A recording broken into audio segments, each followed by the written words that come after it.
So I want to welcome everybody, and this is the Spirit Gathering teleconference. Today is July 18th, 2012.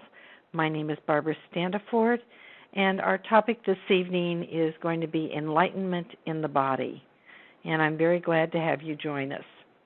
A few logisticals. We will be recording this call so that people who cannot be here tonight can listen, so please press *6 to mute your line to help keep the line quiet. And we're going to take a few moments and just do a slight invocation. So if you could just take a deep breath, and in the middle of your mind, see a little ball of golden light, and we watch this light as it grows larger and larger until it covers the entire inner vision of your mind.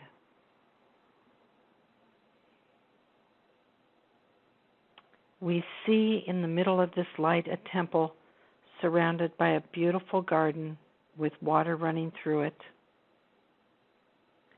This same light is lighting the temple. As you ascend the steps to the temple, you shed the places that are holding and flinching, the places that control you, the places that hold fear.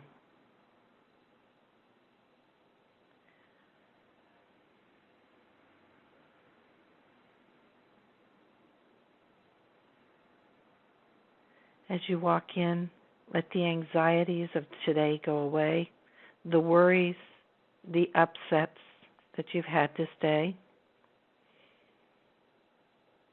As you enter the temple, you walk to the center and find that there's a place prepared for you to relax. You take a breath and bring yourself fully present as you sit in this temple. Become aware that you are not alone, that we are all sitting in a circle.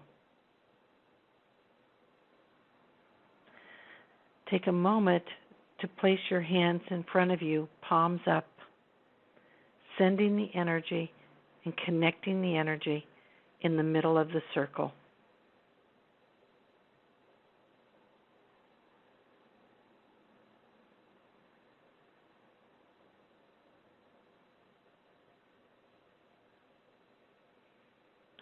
Slowly move your hands to the side of you so that it would be as if you were touching palm to the person sitting to your left and right, and allow the energy to go around the circle, connecting.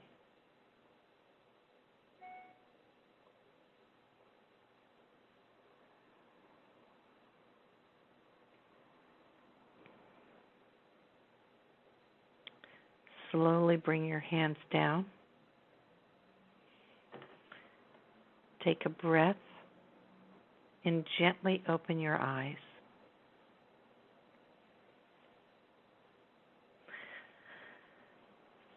And who joined us? Did someone join us?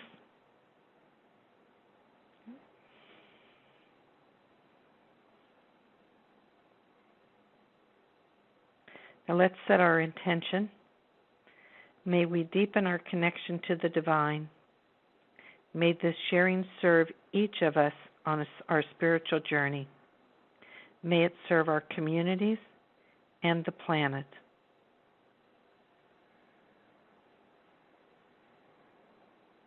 And so it is.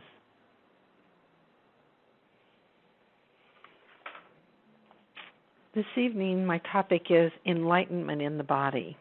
I am a light body surgeon, which means that I work on all of your etheric bodies, the axonals and axial systems that connect you to the universe. However, my belief is that the ascension is not about getting out of here. It is about descending our essence, our spirit, into this physical body so that we can walk as our essence on this planet.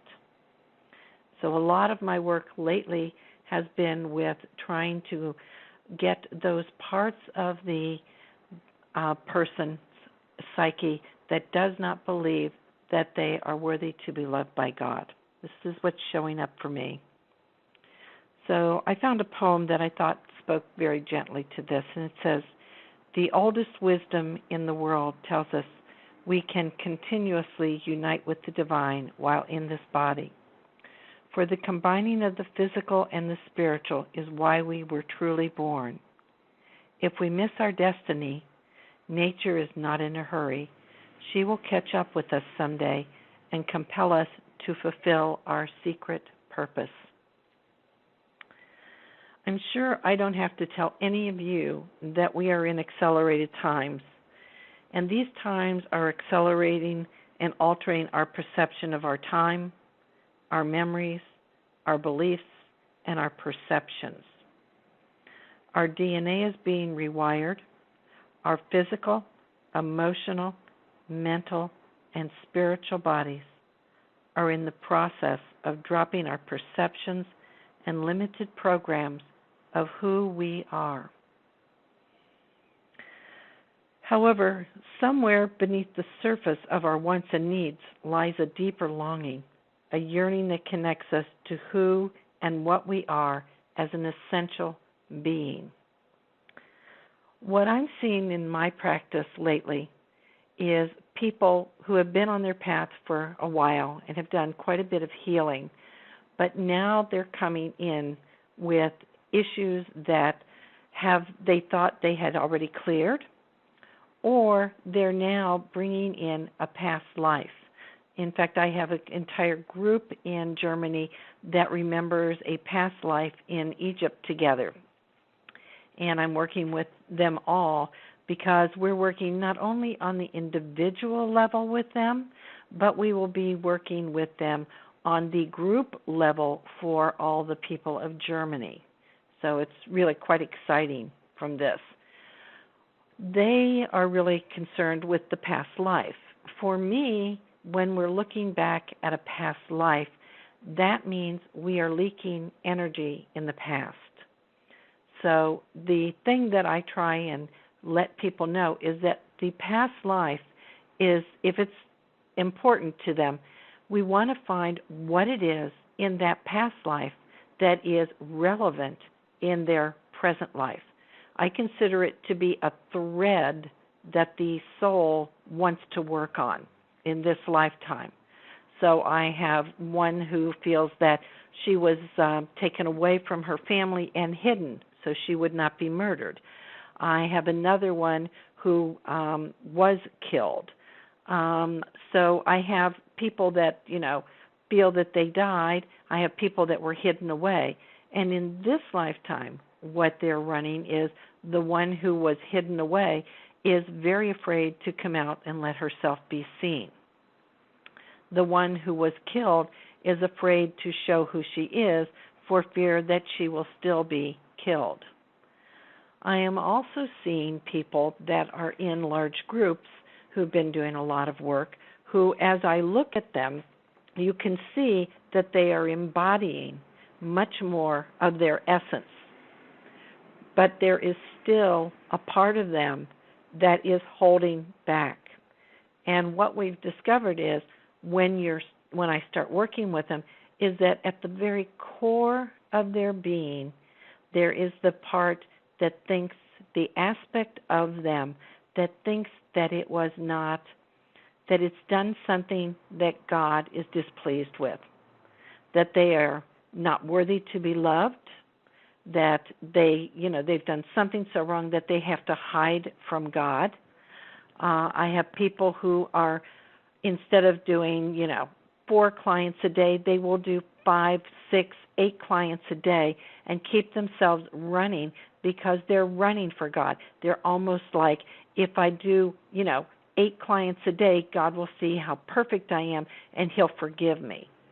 Of course, we all know that none of that is true, that God does not hold any kind of charge on what we do. The only one that holds it is us. And so what we're doing is we're gradually walking them through to find that aspect of them that feels that it isn't loved. And one of the ways that we're doing this is I'm using some of the archetypes of, the innocent child. I'm using the guardian of your virtues.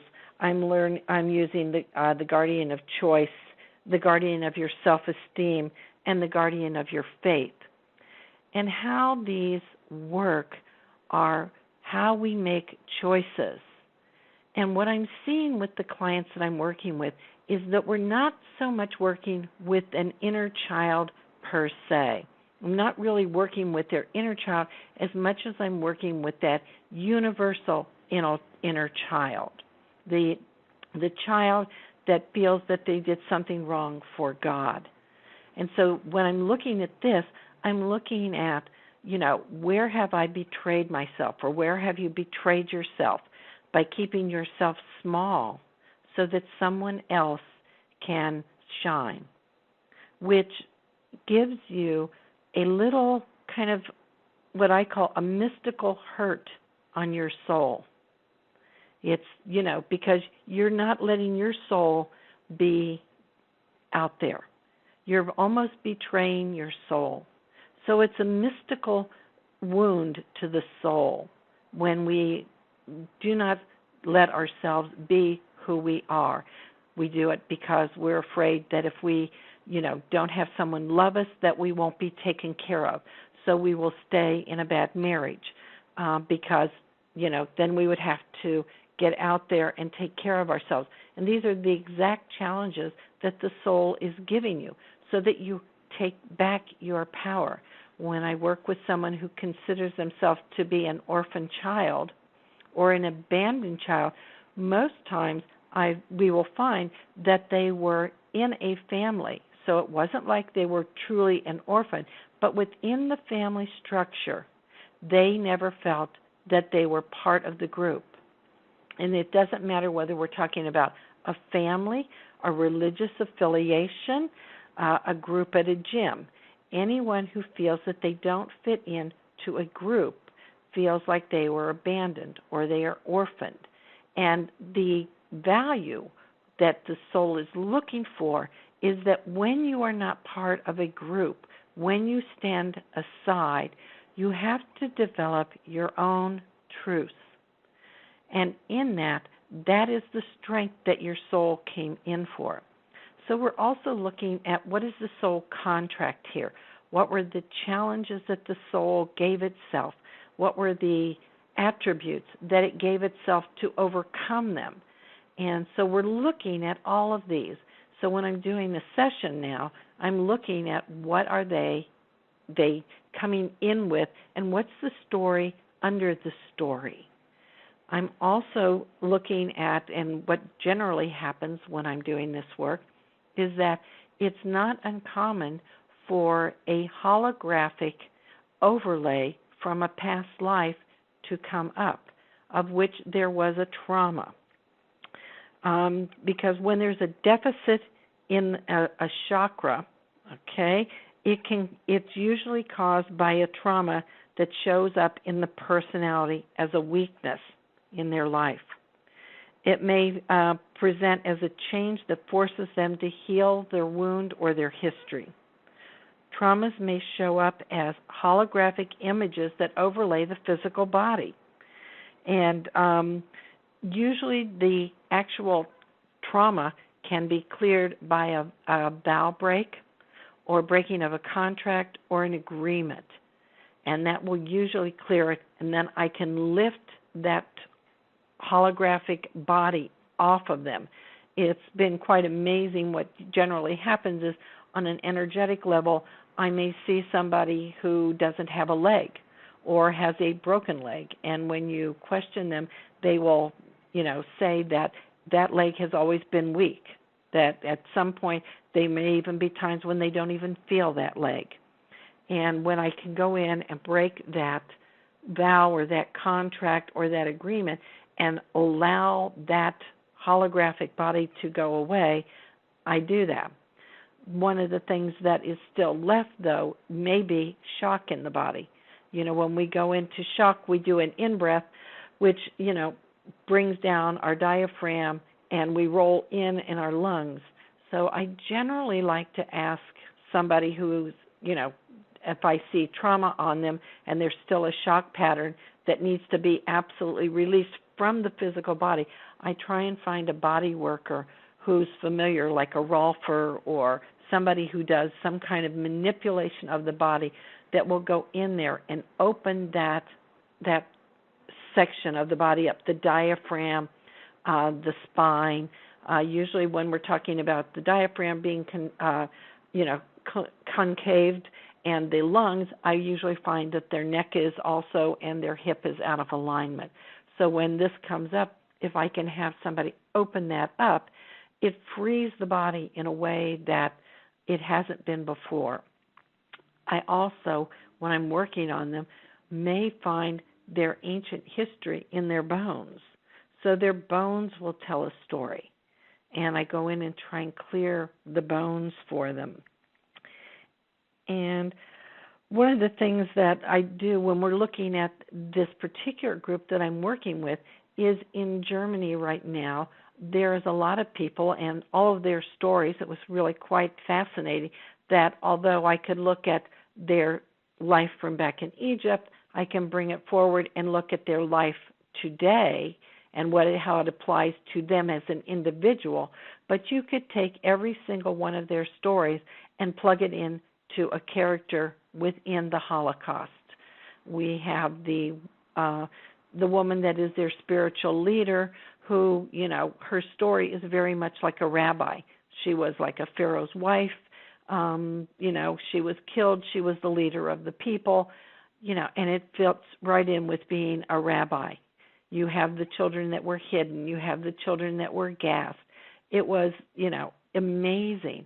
And so what we're starting to do is I'm starting to go in, and we'll do this with this group, starting to clear from their individual first, and then we'll start to clear from the morphic field of the German people what there is to clear for them. Now, in America, and I haven't had anybody yet, but I'm sure I will, that we have the Civil War. I live out west, so we have the Indian Wars, the miners, out here. So there's going to be, I think you'll see more of this coming up within your practices. So it's a really great thing to do, to be able to go in, clear their vows and their contracts around that, let go of what they're holding on to, and then allow their bodies to release that shock that was holding. And then I come back in and I put a light body on them. That means a light body is your sacred, it's lines of light and sacred geometry that are laid on the surface of the body that through the spin points, what we call spin points in the light body, but they are the same as the acupressure or acupuncture points on, your meridian system. Then it connects in down to the deepest level, into the cells and into the chakra system. So I go back in and repair all of that for them. In the axial system, it is like an etheric nervous system. So I can take out the old axial system and put in a new one, and then what you see is it spread out exactly like a nervous system would do through the spine. Then there is a magnetic field and an electrical field and a gravitational field that we can replace. And what's interesting about this is that the magnetic field will pull in anything that is attracted to you, the law of cause and effect, the attraction of like attracts like. That's pulled into you by the magnetic field that surrounds your body, brought into you, and is bounced off of the electrical field, which is the emotions. That gives it life. So that, if you have an emotion that is an owie, that is brought into you. When we clear these, that owie goes away. You're not pulling in these magnetic hurts that once did this for you and brought these discomforts to the body. One of the things that we're seeing is a lot of what I call ascension symptoms that can be in the body at this point, because as the higher frequencies and the light tries to come into the body, it hits up against what I call dampening, not blocks. They are blocks, but I like the word dampening better, where your lights of lines are and the perceptions that you have are blocking or dampening down so that the light can't come through. And so what we do is we go in and we try and remove any devices, and these can be from past lives, they can be from vows and contracts that you've taken. We remove all of these, which then frees up your energetic bodies to accept more light. And a lot of people are finding that they're really needing to have their light bodies adjusted to hold the higher frequencies because of the energy that's coming in so much now. It really is a great thing to have done. It kind of holds you and allows you to absorb more, not to be in such a stressed out position while you're, doing the ascension and absorbing all these energies. So, does anybody have any questions before I go on?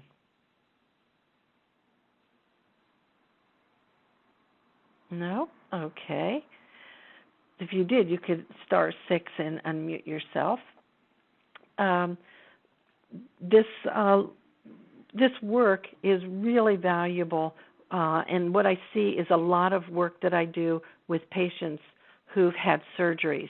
If they go in and do a incision on you, at the time they may very well,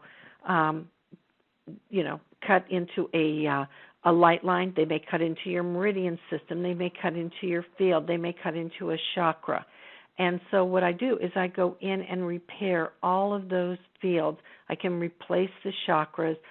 And what happens is it heals the body. It helps with the healing of the physical body because now you can get the energy, the life force back into the body.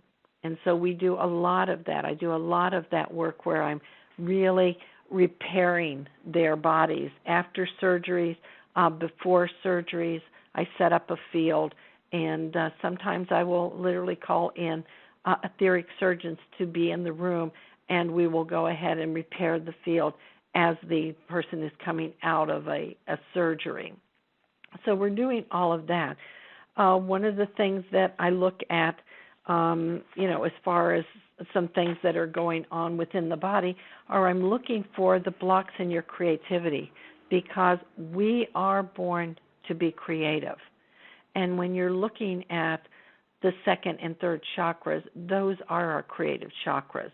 And everybody on the planet is a creative being. You wouldn't be here because we are all creators. And when you have a creative block in that second or third chakras, it can create illness, and it can be why people can't lose weight, because that is a creation that's being restricted. It's not being allowed to come forward. In the second chakra, a lot of times what I find is addictions. And addictions are not just drugs. They are habits that we have. They're overwork and they're habits. We also will find very often that if you are a creative person and you have not been able to bring a creation to form, then what will happen is it will feel like an energetic abortion to you. So we want to clear anything that feels like you aren't creative in there. For women, the second chakra is their creative center. For a man, it is the solar plexus. That's their will. So that's the will that men work from, is their third chakra, their solar plexus. And in the business world, women were trying to work from that will center like men, but it was really a strain on them. A woman's creative portal is her second chakra. So, just a note that when you're doing a creation, that's where you should be, if you're a woman, bringing it forward. But you bring it into reality, it usually will start in your seventh chakra as an inspiration or an idea. And what will happen is your soul or your guide will ask you if you want it. And if you want it, it will start to do a descension, and it will come into you gradually. It'll come into your third eye chakra and into your mind. It'll come down and you might speak about it. And what you do is you bring it in and down to your second chakra and bring it into form. Every one of us has the ability to bring an idea into form. So this is what we do. And what the work that I do is I'm trying to get people to see how creative the body is, how magnificent the body is, that the seven chakras really hold everything for us. When we're looking at the seven chakras, we're looking at the lessons that are in there. When we're looking at, the first chakra, we're looking at a child, the innocence of us. We are looking in the first chakra, and the healthy thing should be that we are protected, and that we have a protected life, and we have a perfect life, and we, are nurtured, and we're safe. And we learn in this particular chakra, that the good, gets a treat, or the bad gets a punishment. So we if you do this, you get some kind of deserve. So there's a consequence. If you are a good child, you'll get maybe a dessert. You'll get a reward of some kind. If you are naughty, you will get, where you have to stay in your room. There is a some type of punishment. So this is where we start to look, where this is. But a healthy first chakra is, about, new life and new beginnings, and that anything is possible. When we're looking at our second chakra, we're looking at, how we get our power, how we create. This is our creative center. And our third chakra is our will. This is our self-esteem. And in here, nobody is really born with self-esteem. One of the things that we're really working on in that third chakra is to develop our courage. That's the main thing, to move forward in courage. And when we move forward in courage, that's how we build self-esteem. Self-esteem is not something that's given to you. It's something that you earn. This is your intuitive center. And this one here, if this chakra is either open or shut to the other chakras. So this chakra really regulates whether the other chakras are open or closed. So that's a very important chakra there. It's also your chakra of integrity. So this is the one where when you give your word, are you really going to follow through?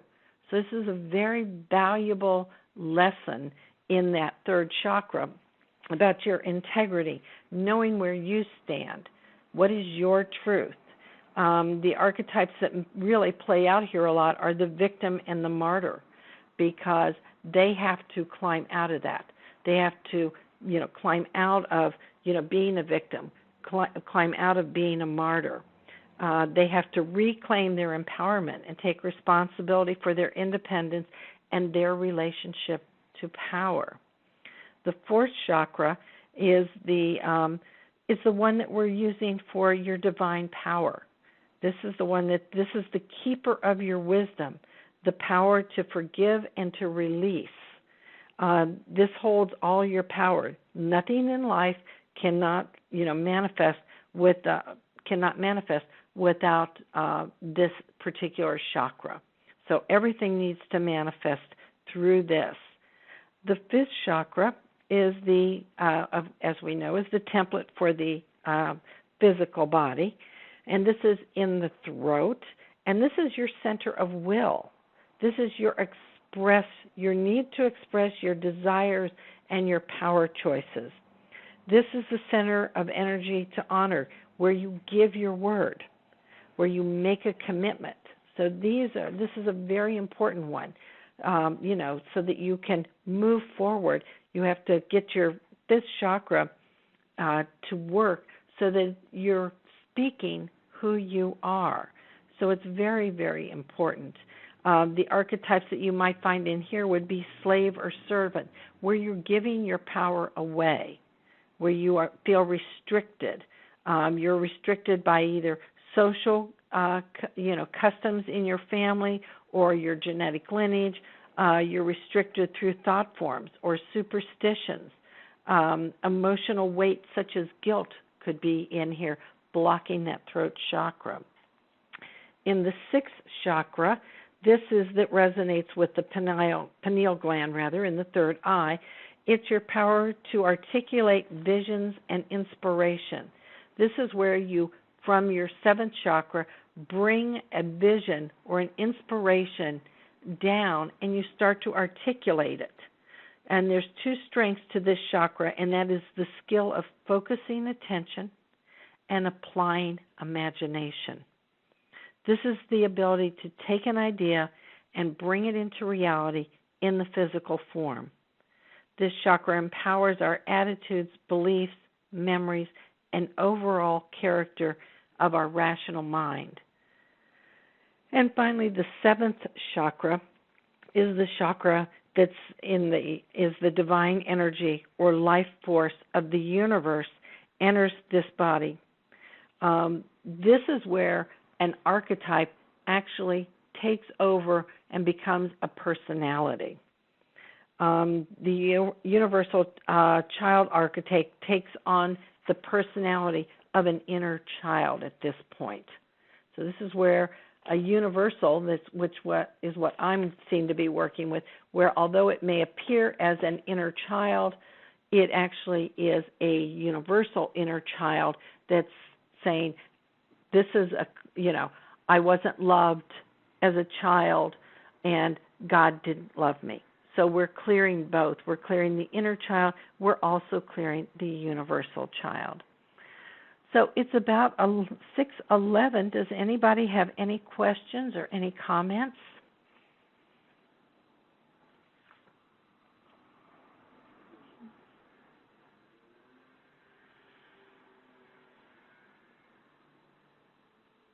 Okay. So I'd just like to make some closing remarks that this is a really valuable time for people that are working with clients, that you're really going to, I'm finding anyway, that there's a lot of people coming in wanting to clear issues that they thought they had already cleared. And what I'm finding is that they're simply going deeper. They're going deeper. They're not about mom and dad anymore. They're looking at God, Goddess, their connection to Source, their connection to the universe. So that's probably one of the biggest things I want you to take away with you, is that it's really important to work with these people and know that it's going beyond what appears on the surface. So I want to thank you for joining me for this Spirit Gathering teleconference. We hope that you will join us on our next spiritual gathering, which will be Lama's First Harvest. That will be Wednesday, August 15th at 5:30 p.m. Pacific Standard Time. Let's see, we invite others who might enjoy the call. These calls are hosted by Tzaddi, a spiritual education organization founded in California in 1964. Tzaddi welcomes, nurtures, and supports people in celebrating a more direct experience in their relationship with the loving presence of the divine. Our programs are open to people of any race, color, national, or ethnic origin.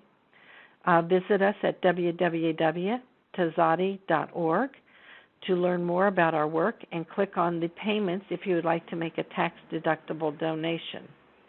I want to thank you, and I'm going to close now with a blessing. And the blessing that I have is,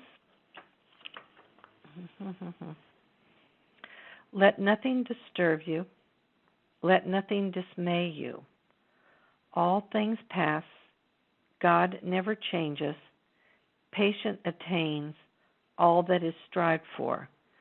Those who have God find they lack nothing. God alone suffices. And I have one more thing to read here, and that is, wake up, my love. You are walking asleep. There's no safety in that. Remember what you are, and let a deeper knowing color the shape of your humanness. There is nowhere to go. What you are looking for is right here. Open your fist that's enclenched, and wait to see what you already hold in your hand. Thank you.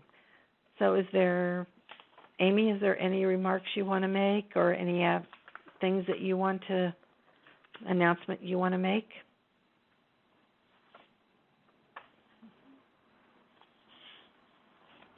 Hi, Barbara. Thank you for that lovely presentation. That was wonderful. Thank you. I would just say that a lot of times when things are moving along in the presentation, people are in an altered space. And so there might be some interest in sharing now. Okay, fine. Where it takes a little longer for people to kind of pull out of that expanded state and unmute their phones. And so I would just say to invite any dialogue or crosstalk if you feel like it. Sure. And then, so we can share a little bit if Sally or Nancy or Joseph, anybody wants to share. And if not, if we're just content to receive your lovely transmission, then that's fine too. But I'll mute again and hold space for the talk. Okay. Is there anybody who has any questions or would like to comment or add something that you're showing in your work?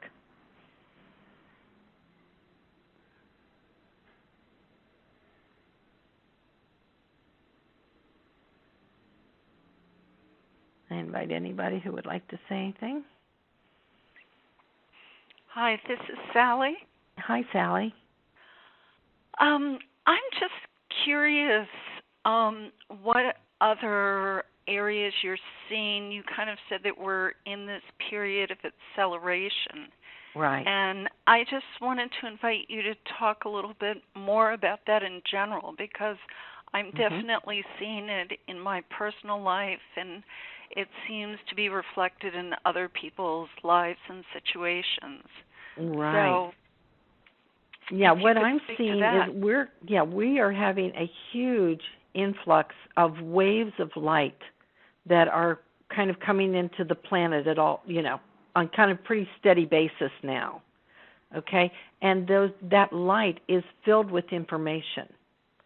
And what it's doing is, as it's coming in, if there is a block, or you have a preconceived idea of or your beliefs, okay, it's hitting up against those, and it's doing one of two things. It is causing some emotional issues that I see, and it can be causing physical issues within the body. So, and what I'm seeing is that it's coming in. Our memories are going. So, it's not Alzheimer's. I know people keep going, I think I'm going into Alzheimer's, but it's really not. Our space of, it used to be, and I know all of you know this, but it used to be that we were more what I call on the third dimension, where it was really kind of a straight line. You got up in the morning at 8 a.m., and it was 4 hours till it was noon. And then it was 4 more hours till it was 4 or 5 o'clock in the afternoon. And you could get a lot of things done. You could pretty much plan your day and say, okay, I'm going to do 4 or 5 things in the morning and get them done. We're now in kind of a wave, which means that instead of being linear, the time is more of a wave. It goes up and comes down, it comes up and comes down. And what happens is that time between those up waves is shorter. So what you're seeing is that the memories aren't staying, and the time has the feeling of accelerating because we are moving faster, and we're dropping density as we go. Does that help you a little bit, Sally? Yeah, it's very interesting, and I kind of wonder how it is for people who are functioning in, as you say, these traditionally structured tasks, and how they either cope or don't, and kind of the response to it.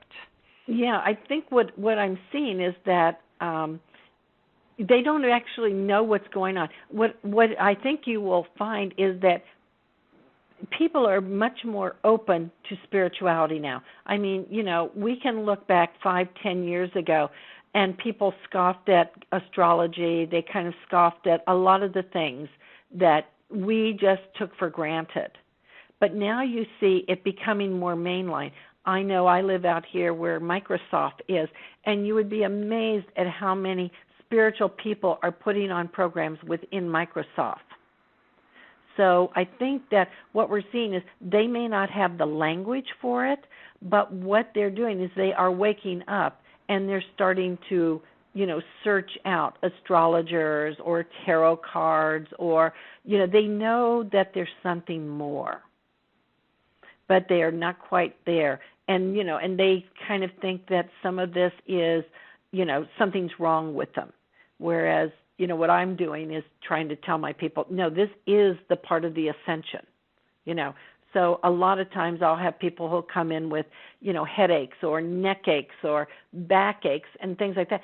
And it's because they might have implanted in their etheric field a device to hold a particular vow in place. And a vow could simply be that they burned you at the stake for being a witch, and you were really the herbalist for the village, and you were very much working in for God, close to nature. You felt you were very spiritual, whatever spiritual meant to you at that time.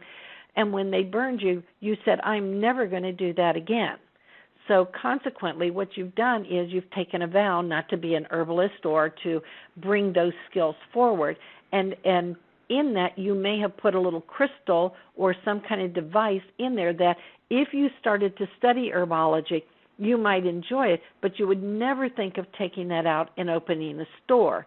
And what happens is it's time for you to open that store. And so what will happen is that crystal will start to fire off. It will become uncomfortable, and you will come to me and say, why can't I? I want to open this store. Why can't I do it? And when we can take that out, we can clear that vow. That opens that up for you now.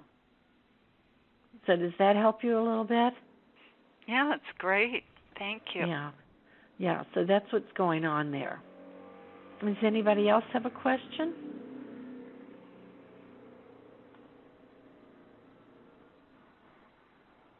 Anybody want to make a comment about what's going on with your clients?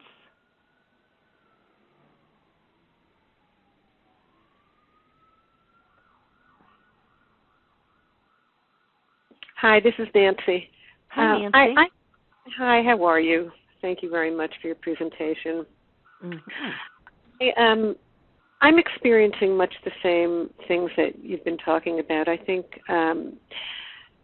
it's a little hard because at any given time, there seem to be these portals that open and people tend to, do a lot of work and think things are speeding up and people are making choices about living and dying and paths they're going into. And it does seem to me, though, that within this past 6 months or so to a year that things have accelerated. And I think if I had to, describe what I feel and what I see in a lot of my clients is a sense that, first of all, a lot of physical things manifesting in the body, those who are on the spiritual path, and a realization that, you never really can get anything done. Yeah. Fully. And right. that is from, what you're trying to do in your house to your job with your family, and essentially also, the path of realization and enlightenment, that there seems to be a kind of physical lesson on the earth whose message is that this is an infinite path. Right. And I think that's very jarring to most of us, the idea that, there isn't a finite destination, a way to get, everything cleaned up. And that I see a lot of, and, I have great empathy for it because I also experience it. And but the realization of it I find helpful, actually. Right. Yes. Because,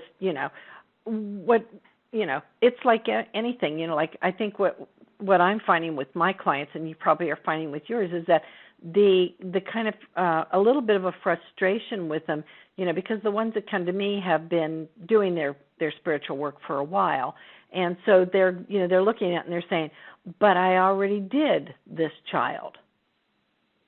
I've already looked at this, and I don't know why it's back. I thought I was done. So to me, it's like this deepening, okay, of what they're looking at now.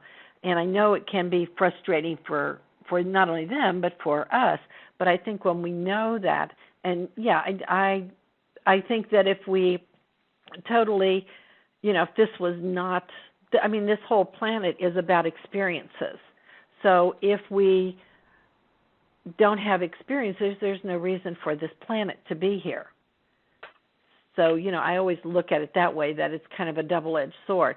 Yes, we get more aware, and we are able to take more of us in, more of our essence in, but I don't know if living on Earth at this particular time or, in the next 50 years will completely, go up to that fifth dimension where we're, where it's all, we're all one mind and it's, a great place to be, but we're working on something else.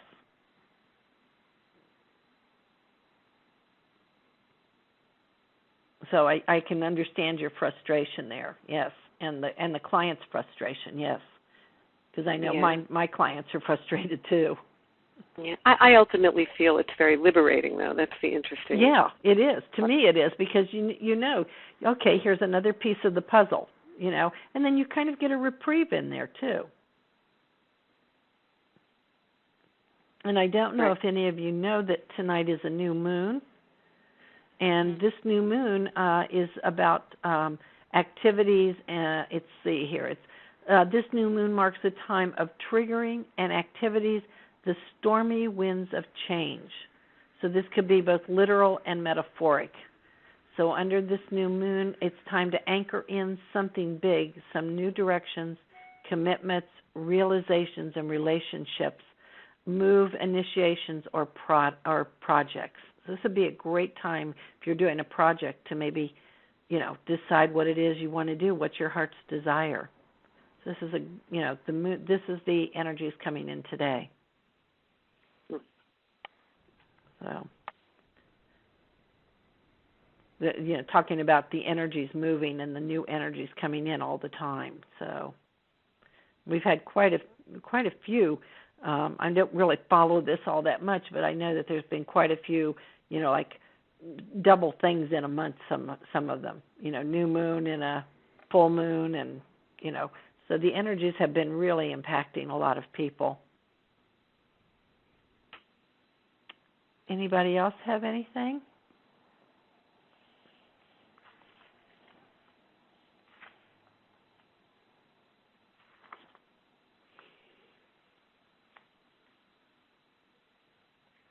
Well, I want to thank you. It's almost 6:30 now. It's about 6:29. So I want to thank all of you, and I look forward to maybe being able to present again sometime and listening to your presentations. Thank you so much, Barbara, for a wonderful, really illuminating presentation. Oh, thank you. Thank you Sally and Nancy and Topsoil for being here and sharing in the energy and creating this for our community, our smaller, more intimate community, and the wider planetary community. It's lovely to do this and share this, so thank you so much. And Topsoil, thank you for doing the recording and holding space, too. Thank you. Have a wonderful night, everyone, and thank you again. Okay, thanks. Bye. Night. Thank you. Good night.